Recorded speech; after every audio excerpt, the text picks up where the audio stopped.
Bonjour et bienvenue dans cette nouvelle vidéo de la Cagouille Céleste pour les commentaires astrologiques sur les thèmes de la période du 13 au 21 mars 2021, la première phase de la troisième lune d'hiver.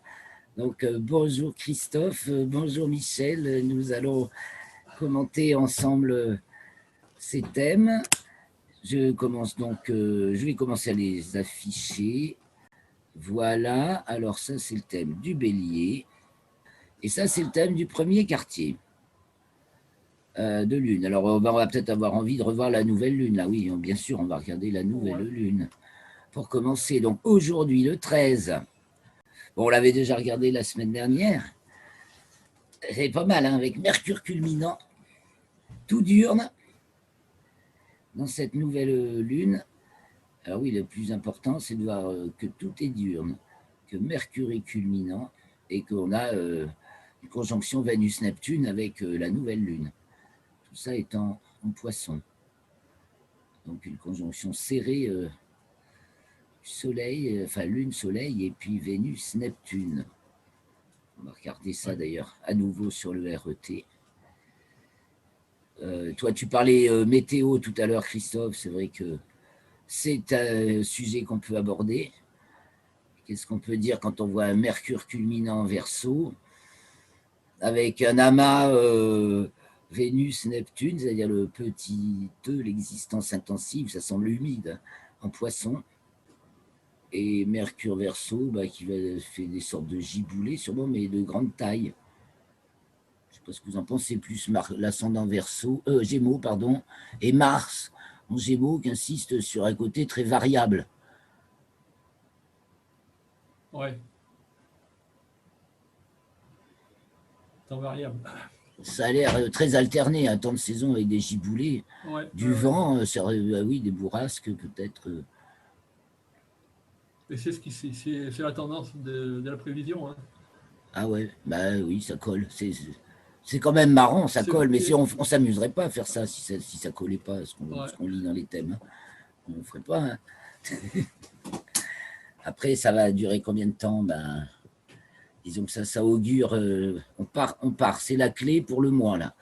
C'est la clé de départ pour le mois, et on va rentrer dans le printemps. Donc, hein, parce que ça, c'est le point de vue lunaire, hein, puisqu'on fait les phases lunaires, et on va rentrer dans le printemps. Là, avec le thème du bélier, donc le 20 à 9h37 TU, 10h. Comment ça se fait que c'est 9h37? Moi, je l'ai finalement à 10h22. Bon. Et pourtant, j'ai vérifié maintes et maintes fois. Ça dépend si c'est donné en coordonnées moyennes de la date. Là, c'est le calcul zodiaque. Ça fait quand même 15 minutes d'écart. C'est un peu énorme. Je ne sais pas qui s'est trompé. Ça mériterait presque une vérification. Mais ce qui est sûr, c'est que... Parce que c'est Zodiac qui l'a calculé. J'ai demandé de me faire le thème de l'équinoxe.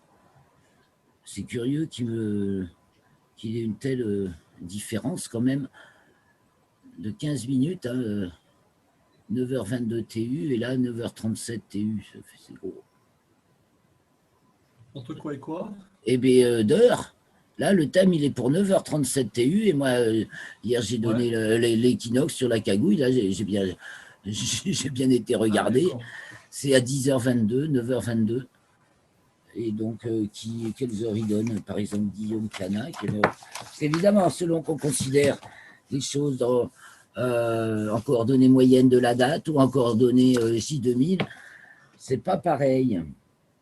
Ou en d'autres... ça change un peu, 9h... Ah bah oui, lui dit à 9h37. Bon, alors, moi, je sais pas, c'est parce que je regarde en moyenne de la date. Ben, lui, il donne bien 9h37, donc on va s'en tenir pour le thème, on va s'en tenir à ça. Donc, la nouvelle Jupiter culminant. Tout à l'heure, à la nouvelle lune, c'était Mercure, qui était tout près de Jupiter, n'est-ce pas?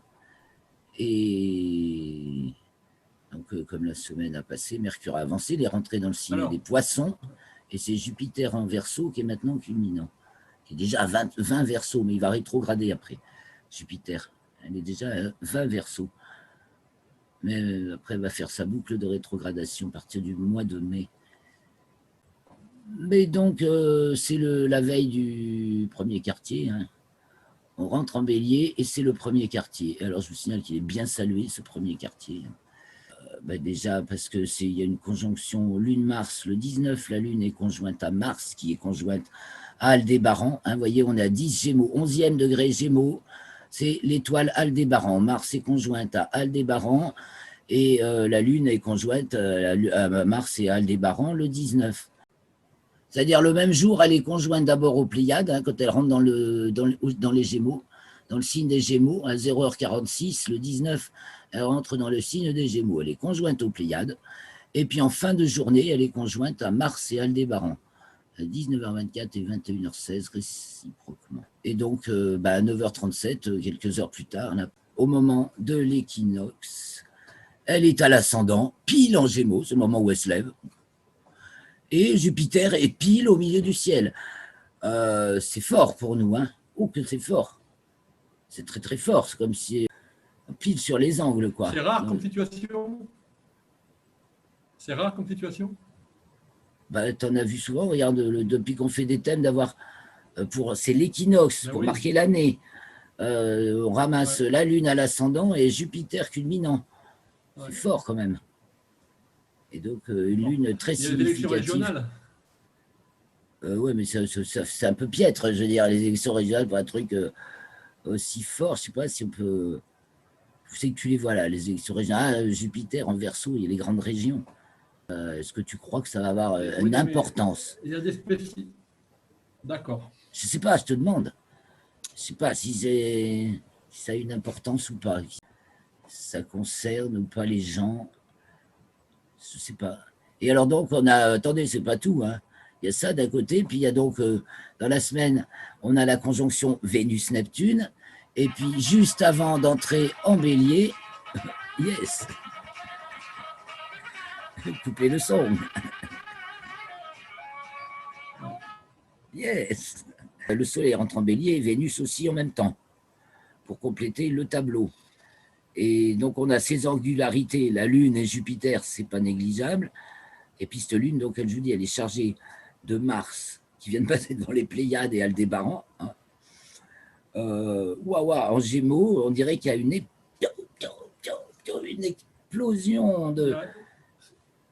Ça explose?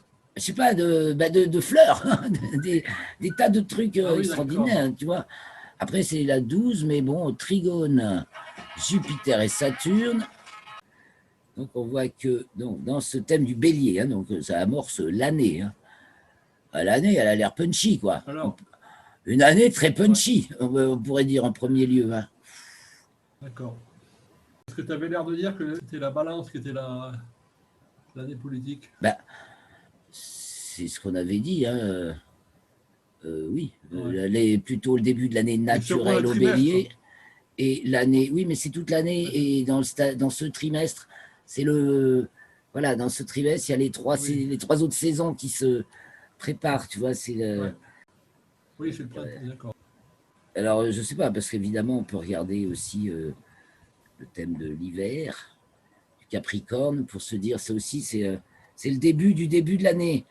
Après, ça dépend si on prend le 0 Capricorne ou le 0 Bélier pour considérer l'année naturelle. Bon, c'est l'affranchissement. Voilà, le Bélier apporte la force d'excitation naturelle. Il n'y a plus besoin de forcer. C'est ce qu'il impose de lui-même, le Bélier. Il impose la force d'excitation naturelle, comme on l'a vu l'autre jour à l'atelier Zodiac. Donc, force d'excitation naturelle. Et la balance, oui, si on veut regarder le thème politique, on remarquera d'ailleurs qu'il y a un bon nombre de certains calendriers qui commencent à l'automne aussi. Hein, et entre autres, notre calendrier républicain, comme par hasard, commence pour l'équinoxe d'automne. Oui. Et c'est un calendrier très politique. Quoi qu'il soit en même temps très naturel, puisqu'il se recale sur les signes du zodiaque, justement. Leur idée, là, à ce niveau-là, elle était bonne.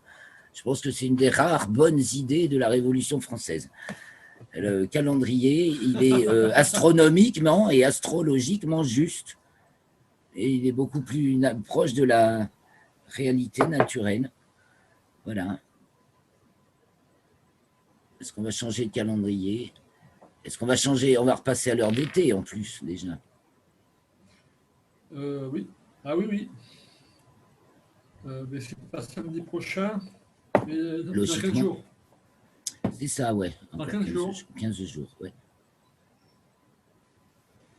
Donc, il faut voir que nous sommes, pour le bélier, on reviendra un peu sur la lunaison quand même après, mais regardons bien le bélier, donc soleil bélier en géocentrique, terre lune balance en héliocentrique, puisqu'on est toujours, il y a toujours le soleil et puis la terre, mais là on la voit du point de vue du soleil, donc elle tourne, elle est là, hein, c'est ce symbole-là, avec les autres planètes autour du soleil, et donc elle est opposée à Vénus et à Neptune, évidemment en géocentrique on les voit, vous voyez, quand on est du point de vue de la Terre, on voit Soleil, Vénus et Neptune dans le même axe. Mais du point de vue du Soleil, c'est une opposition Terre à Vénus-Neptune. Donc Vénus-Neptune, allons voir un petit peu les dessins du RET. Hein.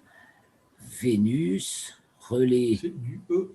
Ouais, du petit E de l'existence intensive, qui est intensifiée par Mars. Qui est pas, alors, Vénus et Neptune sont avec le Soleil, et la lune, donc je sais pas, ça met une grande lumière dans le cœur, dans les émotions, dans tout ce qui va toucher. Moi, je vois plein de belles choses arriver, mais je mets un peu de temps. Et puis, on a Mars, donc on vient de voir son importance là, dans les thèmes, là, hein, qui est conjoint à Aldébaran, là. Donc, j'ai envie d'aller voir un petit peu, me rafraîchir moi aussi la mémoire sur l'étoile Aldébaran. Parce que Mars conjointe à Aldébaran pour l'équinoxe de printemps. Elle sera à nouveau conjointe l'année prochaine à Aldébaran.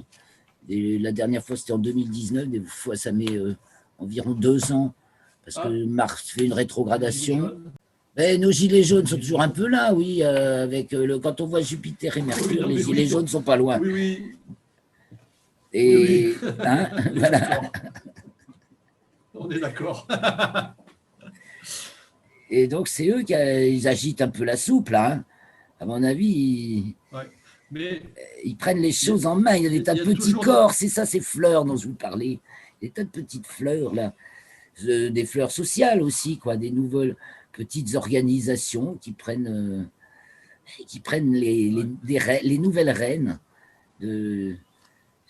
en Verseau, là. Il y a encore des manifs, hein.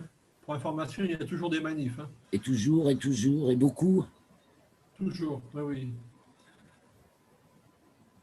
Oui, on ne se rend pas compte, nous, dans nos campagnes, mais dans les villes, il y a beaucoup de manifs.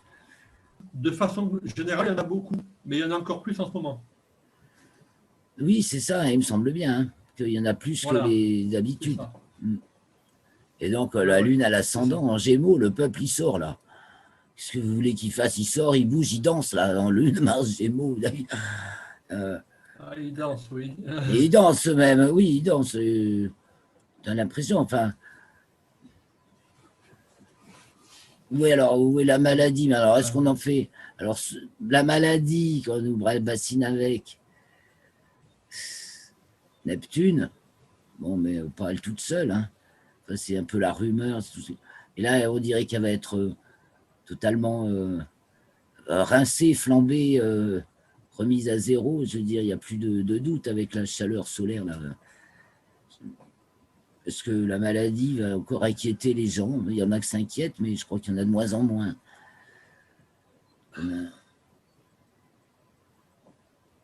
Il faut regarder aussi donc, le thème héliocentrique, voir comme il est structuré, celui-là. Et donc, notre Mars, en héliocentrique, il est en Cancer. Il est opposé à Mercure et à Pluton, un peu large. Et entre les deux, il est opposé à Mercure et à Pluton. Ah ben, gare au mensonge, là. Ça passe mal. L'opposition à Pluton est détendue par Vénus. Bon, il y a de la gentillesse pour arrondir les angles, parce que sinon, Mars-Pluton, ça fait mal. Ça fait très très mal. Ça pardonne pas, hein, tu passes de l'autre côté, hein. Tu passes l'arme à gauche, hein, avec Mars et Pluton. Et Vénus, mais beaucoup de gentillesse, alors c'est peut-être ça aussi, elle est chargée de toutes les affections neptuniennes.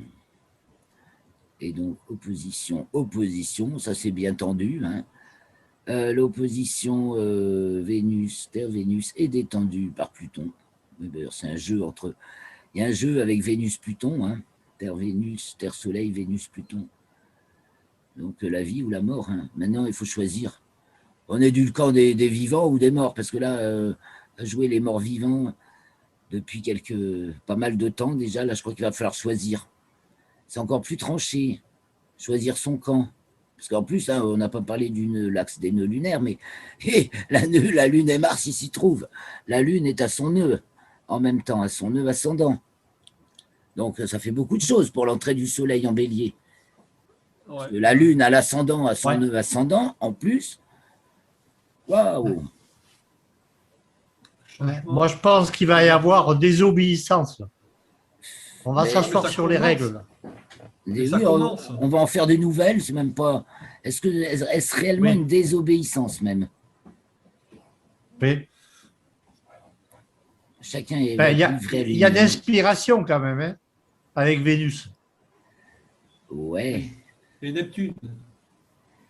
Bah, Non, beaucoup mais- d'émotions, et de Vénus aussi. sensibilité surtout, donc ça peut Ouais. amener à. Mais bah, c'est le sextile, il est à Pluton, hein. Donc c'est aux choses éternelles et de l'au-delà. Hein. C'est pas. Tu disais de l'inspiration. Bah, oui, peut-être une Ouais. sorte d'inspiration mystique, enfin émotionnellement mystique. Et Neptune, oui, bien sûr, ça fait monter des tas d'intuition. Après, on a toujours le carré Saturne-Uranus, bon, problématique du moment. Regardez le contact, le processus de contact, parce qu'il y a bien une rupture de niveau qui est assumée par la Lune, et la Lune, en plus, donc, à son nœud ascendant, c'est un pays entier qui bascule. On a quand même une grande bascule. Ouais. C'est même pas basculer, c'est juste parce que basculer, parce qu'on est dans l'axe bélier, là. Bon, et puis il y a Jupiter, Vénus, Neptune. Donc, et c'est dans maison 11. On a beaucoup d'amis quand même, enfin, je trouve qu'on a beaucoup d'aide d'ici et de l'au-delà. Je crois qu'il y a une espèce de bienveillance qui nous protège, hein, qui nous guide. Certainement. Je pense, moi, oui. Oui, bah oui. Je pense que ça va monter crescendo, là. Hein. Ben là, je crois que ça va, putain, oui, là, on dirait que ça va monter crescendo. Alors, on va regarder cette semaine, bien crescendo. Si vous voulez, je vais jeter un coup d'œil sur Internet, vite fait taper Aldébaran, parce que je crois pas que j'ai fait des articles sur les étoiles. Aldébaran. Parce qu'en allant lire à la fois les infos de la mythologie, toutes les légendes liées à l'étoile et les données de l'astrophysique moderne, c'est parlant. D'abord, ça se recoupe complètement, comme par hasard. Les données de l'astrophysique décrivent parfaitement ce que les anciens ont dit ce que c'était. À chaque fois, ça coupe le souffle même. Hein. Donc voilà pourquoi c'est intéressant. Donc c'est une étoile géante orangée, la plus brillante de la constellation du Taureau, à 66 années-lumière du Soleil, et c'est la 13e étoile la plus brillante du ciel. Donc elle est devant un amas ouvert, l'amas des Hyades, en fait elle est plus près que les Hyades, qui forment ce V, là, la pointe, c'est l'amas des Hyades. Et en fait, Aldébaran, c'est l'étoile principale en fait, c'est une étoile binaire, donc de la composante secondaire, c'est Alpha Tauri B. Et on y a trouvé déjà une exoplanète confirmée. Donc, elle a déjà une planète, ça c'est sûr. Bon. Alors, qu'est-ce qu'on disait autrefois d'Aldébaran? Il vient de l'arabe qui signifie le suiveur, en référence à l'étoile qui suit les Pléiades. Aldébaran suit les Pléiades dans le ciel. Donc elle est orangée, donc c'est déjà une géante rouge. Hein. C'est donc une étoile dans sa maturité. Et sa compagne est une naine rouge, puisque c'est déjà un système double avec en plus une planète. Un peu variable, mais bon, pas trop. Elle est plutôt stable. Littérature, alors. De quoi Astre trompeur, d'après Gérard de Nerval. On a fait des bandes dessinées, parce qu'il y a des livres aussi sur les étoiles, leur signification. Or, bon, c'est une des 4 étoile royale des Perses, Déjà. celle qui formait la croix, là, hein. Donc Aldébaran du Taureau, opposé à Antares du Scorpion, au carré de Régulus du Lion, et c'est Faux Maillot de Poisson Austral qui fait l'étoile du Verseau, parce qu'il n'y a pas d'étoile assez brillante dans le Verseau, donc elle est plus bas que le Verseau, elle est juste en dessous. Ça veut dire le suiveur. Elle suit les Pléiades. En fait, je crois qu'on va vraiment se rapprocher d'une connexion initiale. Bon, je ferme ça. Je reviens vers nos thèmes. Voilà. Bon, je vais un peu sur le premier quartier maintenant, hein, parce qu'on a beaucoup regardé. Donc, nouvelle lune et premier quartier. Donc, nouvelle lune, ça c'est aujourd'hui. C'est le moment de la conjonction déjà Soleil-Lune, bien sûr. Neptune, Vénus et Neptune, c'était aujourd'hui. La conjonction Vénus-Neptune, c'est aujourd'hui avec la nouvelle lune. C'était juste avant. Donc, voilà ce nouveau trésor. C'est au moment de la nouvelle lune, la conjonction. Ouais, juste avant. Ouais. Ouais. Invisible, bien entendu. Sauf Vénus, qu'on peut voir dans le champ du coronographe Lascaux C3. Je l'ai montré hier, je crois, sur la vidéo d'hier. Donc, est-ce que ça donne une importance au cycle planétaire Vénus-Neptune à venir?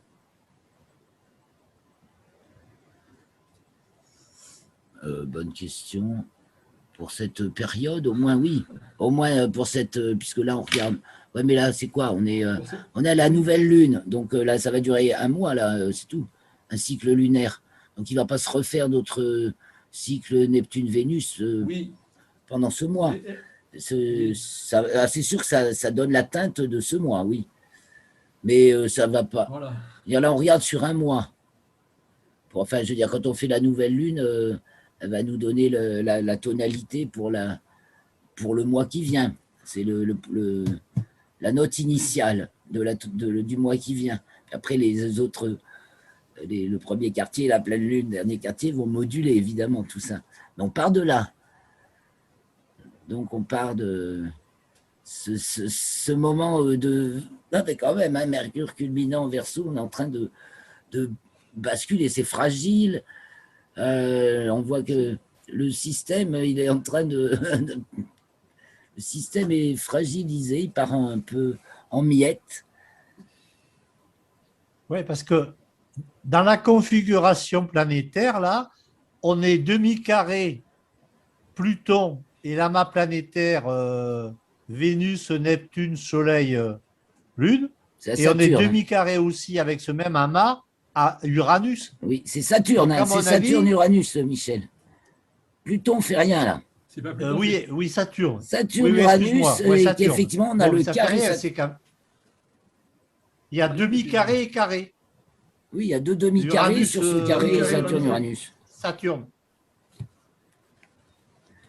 Donc ça va secouer quand même. Hein. Ouais, c'est l'Europe et puis le fric. Hein. L'euro, là. Voilà. Je pense. Hein. L'Europe, mais toute la Commission européenne qui vacille, là. Ouais. C'est pour ça que je vous demandais pour l'heure d'été, parce que ceux qui tiennent ça, j'espère qu'au moins ils oublient de repasser l'heure d'été pendant l'été, mais qu'ils ne nous l'imposent pas pendant l'hiver. Hein. Parce que là, on va être mal. Effectivement, il fallait le remarquer, parce que cet amas est pile au double demi-carré, donc du carré Saturne-Uranus. Donc pour ce qui est de la fracture, effectivement, wow, la fracture, quoi. La grande fracture sociale. C'est une grande fracture. En miettes. Ça part en miettes. Et tu vois, on aurait besoin de faire un retour en arrière, de regarder quand est-ce qu'on a bâti l'Europe avec Maastricht, tout ça, et on verrait peut-être d'autres choses. On peut, oui, il faut renvoyer ces thèmes. Mais Michel, je l'ai ça. Eh oui, Christophe. Non, mais je sais que tu l'as. Je l'ai ça. Oui. Mais justement, c'est pour ça que je vous ai envoyé le lien pour écouter la vidéo de Aaron Hubinski, parce qu'il parle de ces choses-là et de façon quand même simple, et ça doit nous donner des dates au pied levé. Il faut vraiment l'écouter. C'est pas perdu, ça, le temps. D'accord. Michel. Ouais. Tu disais qu'il y avait de plus en plus de médias audiovisuels, ça se développait. Ouais. Marianne, il y a Marianne, il y a Mélenchon, il y a qui font leur propre Et tout le monde en télévision. fait. Mais c'est Oui. ça. Tout le monde fait sa télé Oui, maintenant, bien bah sûr. oui. Mais voilà. À nous aussi, alors. Bon, pas Et comme les autres. Hein. T'as plus. ouais. Nous aussi, on fait notre télé. Tout le monde Euh, fait sa télé maintenant. François Asselineau monte là depuis une semaine, hein, Ils montent au créneau. avec Murer. Ah ouais, ouais. Je t'assure, hein. Tout le monde monte au Je ne l'ai créneau, là. jamais vu comme ça. Non, mais tout le monde monte au créneau, c'est C'est le ça. moment. Bah, tu Mais les vois là. Alors, donc là, c'est- on est sur la nouvelle Voilà. lune. on On le voit arrive au là. premier quartier, donc le 21, donc le lendemain de l'équinoxe. Et qu'est-ce qu'on a là? Bah, Voilà. Jupiter au descendant. Il fait rien, Jupiter. Hein. Il est toujours au bon endroit. Hein. Là, il se couche pile. Et Uranus, il culmine. Pratiquement aussi pile. Enfin, ça dépend des patelins en France, mais Ouais. ça dépend du méridien, mais c'est pour nous quand même. L'ascendant est en Lion, donc, puisque c'est Jupiter Verseau au descendant. Pas mal non plus. Hein. Donc, le premier quartier, ben, on aura avancé. Oui, à mon avis, ça avance à grands pas. Et ces petits. Voilà, quand je vous dis ça fleurit de partout, c'est un peu ça que je vois. Hein. C'est fleurir des petits Ouais, groupes c'est ça. qui vont prendre les rênes. Hein, Voilà. à force, ils finissent par s'imposer à force, qui sont là. Ça fait déjà plus de 10 ans qu'ils sont là et qui travaillent fondamentalement, dont on ne parle jamais dans les médias, hein, mais ils sont là et c'est eux qui font le taf. Ouais. Et il y a les gilets jaunes parmi, et puis il y a toute cette mouvance quoi, qui veut refonder la France Ouais. sur quelque chose de sain. Et pas que la France, le monde entier, mais la France étant la clé. Il ne faut jamais l'oublier. La France est la clé pour le monde. Surtout quand on a bien compris quel poison on a imposé nous-mêmes. Ça vient de chez nous. Les poisons qu'on a imposés au monde entier viennent de chez nous, donc ça va ressortir par chez nous. Quoi. Donc tout le monde nous attend pour donner l'élan. Bon, Mercure culminant, ça donne. Il y a une nouvelle annonce là qui est faite. C'est une annonce quand même, Mercure. Oui. Hein, on va pouvoir parler un petit peu météo. Donc, nouvelle lune du 13. Aujourd'hui, remarque, ça fait du bien de regarder un peu en arrière. Voilà, là, on était dans les préparatifs la semaine dernière. Il y a tout qui couvre. La semaine qui vient de s'écouler, on avait déjà la lune à l'ascendant, au nœud descendant. La semaine s'est passée, il y a tout qui couvre, hein, mais c'est décisif ce qui est en train de couver. Et on arrive donc aujourd'hui, 13 mars, à la nouvelle lune. Et là, il y a tout qui est sorti. Il y a tout qui est à l'air. Tout est à l'air, tout est découvert puisque c'est diurne. Et donc, Mercure, oui, il y a une belle annonce. Alors, est-ce que c'est une belle annonce pour reconfiner? Parce qu'il y en a qui vont encore il y a des tentatives, certainement. Et cause de maladie, ça pourrait être la signification hein, du double demi-carré de la nouvelle lune à Vénus-Neptune. Mais là, ça va faire péter tout le monde. Là, c'est fini. Là. Ça va. Oui, mais je pense que Macron ne va pas confiner parce qu'il voit que il n'est pas con. C'est pas donnable. Voilà, non, mais je pense qu'il a tout à fait compris. Oui, oui, oui. Il voit que le gouvernement ne dit plus rien. Ça ne sera pas respecté. Oui, non, il ne dit plus rien, oui. C'est ça, il me semble bien. Après, c'est les gens qui y croient encore, mais c'est là, ils sont en train de tous se prendre à leur propre piège et ça va. Le gouvernement, il a donné une lancée et puis maintenant, il ne dit plus rien et les gens, mais les Français sont plus royalistes que le roi. C'est invraisemblable. Et après, ils disent, ouais, Macron, machin, mais ils n'ont qu'à vivre au lieu d'accuser qui que ce soit. Et Macron ne sera pas plus un problème qu'un autre. C'est juste, il sert de balise, quelque part, peut-être plus. Hein. À mon avis, il n'a pas fini de nous surprendre. Donc, quel temps va-t-il faire au premier quartier? Parce que là, il fait froid pour la nouvelle lune. Hein. Il y a de la neige, il neige dans pas mal, dans les montagnes. Ah oui, tiens, il ne fait pas chaud. Hein. C'est pas une signature de chaleur. Vénus, Neptune, avec la nouvelle lune en poisson. En 10, c'est pas une signature de chaleur. Et comme c'est même localement un peu dans la 11, plutôt pour la 11, c'est neigeux, frais, humide, voire neigeux, avec Mercure en Verseau en culminant, ouais, ciel variable, plutôt couvert, plutôt température pas en hausse, plutôt en baisse. Voilà, bon, mais ça ne sera pas éternel. Temps variable. Hein. Le mois de mars et c'est giboulé, bon, ben. On les retrouve, hein, toujours. Donc, le premier quartier, il fera peut-être plus chaud. Il devrait faire plus chaud. Peut-être. La lune étant cancer, Dame Neude, sur ma lune natale, premier degré cancer. Waouh! Ou alors c'est une aide inespérée, parce que c'est en 11. Waouh! Et donc le bélier, il est là, pour ce qui est de la météo de l'année. Alors c'est difficile, disons que c'est la tonalité. Évidemment que ça ne va pas nous dire tout le temps qu'il va faire toute l'année. Mais c'est quand même le point de départ. Donc on part avec un Jupiter Verseau culminant et une situation plutôt instable, quoi. Alors la Lune est à 16 Gémeaux, je crois. 16 Gémeaux, tu disais que la deuxième phase, elle est en... Non, elle est en 12.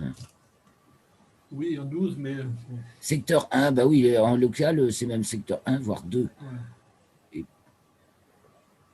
près de Mars. Ah, Michel. Voilà Michel. Bon. Te revoilà Michel. Je vais vous laisser. Bon. Ben oui, tu dois partir au boulot. Ben bon courage Christophe. Ouais. Merci beaucoup Merci. d'être avec nous. Alors, la semaine prochaine, c'est donc le 21. Donc la semaine prochaine, ça tombe dimanche 21. Hein, c'est bien ça? Dimanche en soirée, je peux. Hein. Ah, dimanche en soirée. Moi, je veux bien dimanche en soirée. D'accord.